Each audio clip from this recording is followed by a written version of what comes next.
All right, I've got a fantastic hamstring engager, as well as a hip opener. If you guys have been sitting down for a long period of time and your hip flexors feel really tight, this might be a great move for you to do to get some of the stuff back here really engaged. So two things you're going to need for this setup. One is, one thing, but you can use different heights, right? So if you have a workout bench or a couch or a table of some sort that you can put your leg up onto like this, we don't want it too high, right, where you're really maxing out your hamstring stretch just by getting it up there. All right, we can make most things work. We can also use this block right here. It's like a couple inches off the ground. And what we're gonna do is slightly bend the knee and push the hip back. The goal is to get a little hamstring stretch. And if you don't have any elevated sources around you, you can go on the back knee, bend the back knee, and go from just this kind of hurdler stretch position. All right, which I actually really like that one. But for simplicity's sake, I'm gonna go from the bench up here. What you're gonna do is you're gonna put your heel up there. You're gonna be slightly bent in your knee. Now I have these stability sticks that work. A wall next to you will also work. We're gonna want something to hold on to while we do this, all right? So we don't have to worry about balancing too much. Okay, so back legs, wherever it's most comfortable for you. Now from here, I'm gonna think about pushing my left hip back in the direction behind me.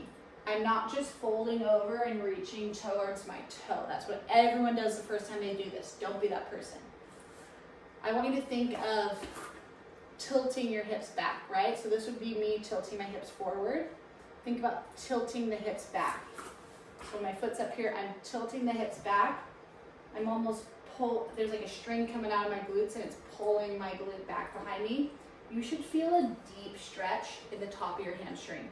You should feel nothing behind your knee, right? So if your knee's straight, stop it and give your knee a slight bend, right? I can have my knee pretty bent and still feel this stretch in my hamstring.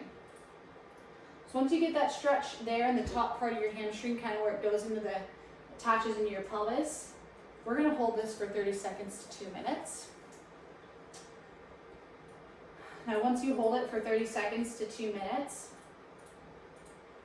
from there, we're going to apply 10% effort, and I'm gonna push my heels slightly into the bench.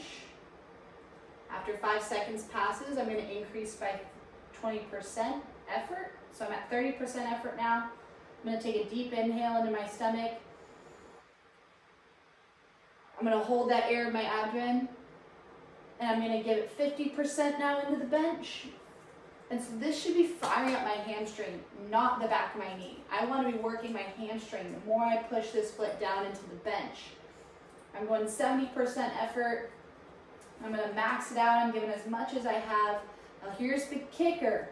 Do not just lean back with the next thing that we're going to do. Try and maintain whatever position you're in and slowly attempt to lift your foot off of the bench.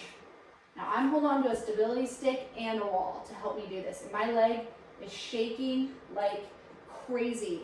My left hip flexor is on fire. My left quad is on fire. And I am holding that. If it feels easy, I'm gonna bend over. I'm gonna hip hinge. I'm gonna push my hip back a little more. Holding it for 15 seconds and resting. Whew. Now that's a workout. So, holding it a 38-second to 2-minute stretch in the upper hammy. Then you're going to do your percent of contraction starting at 10%, 30%, 50, 70, increasing by every 5 seconds. Then when you get to your max, what you can do right now, we're then going to flip it. You're going to stay in your position and you're just going to try and lift your foot off the bench. Some of you may not even get your foot off of the bench, and that's okay. All I care is you're feeling stuff through here. And we may even take it to cramp city. That's absolutely okay. If you're cramping, awesome. That means that there's a bunch of stuff that's not used very often that's like being used like crazy. So there you go. That is going to be your hamstring PAILs and rails.